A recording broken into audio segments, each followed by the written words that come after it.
Nombre, chapitre 23, verset 23. Car il n'y a pas d'enchantement contre Jacob, ni de divination contre Israël. En ce temps-là, on dira à Jacob et à Israël, qu'est-ce que Dieu a fait?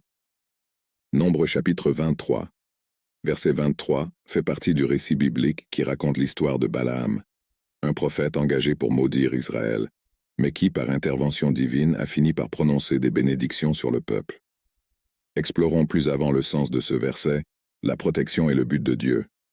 Le contexte est essentiel pour comprendre ce verset. Dieu avait promis de bénir Israël et de le protéger. Ici, Balaam reconnaît que les sorts et les divinations n'auront aucun pouvoir contre le peuple d'Israël, car Dieu était de leur côté et les avait mis à part dans un but précis. Incapacité à maudire.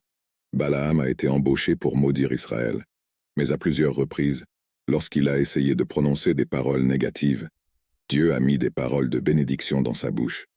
Cela révèle que les plans de Dieu pour Israël étaient inébranlables et que son dessein ne pouvait être contrecarré par des sorts ou des malédictions. Déclaration prophétique.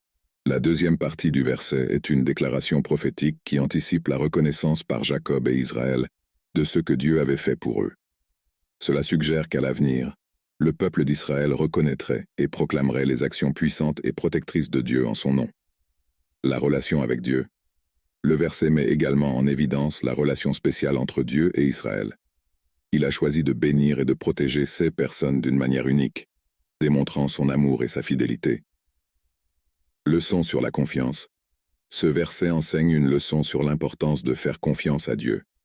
Quelles que soient les circonstances, lorsque Dieu est de notre côté, nous n'avons pas à craindre les menaces ou les enchantements des autres. En résumé, Nombre chapitre 23, verset 23, fait partie du récit dans lequel Balaam reconnaît qu'il ne peut pas maudire Israël à cause de la protection et de la bénédiction de Dieu sur eux. Ce verset met en évidence la fidélité de Dieu dans l'accomplissement de ses promesses, l'incapacité de tout enchantement contre son peuple élu et l'importance de faire confiance à Dieu dans toutes les situations. Déclaration de foi. Je confesse Jésus comme mon Seigneur et Sauveur de ma vie, et je demande son pardon, et je reconnais ma nature pécheresse, et je me repens de mes péchés. Je reçois la grâce du salut, et je demande que mon nom soit écrit dans le livre de vie. Éphésiens 2 versets 8 et 9. Car c'est par la grâce que vous avez été sauvés, par la foi. Et cela ne vient pas de vous, c'est le don de Dieu.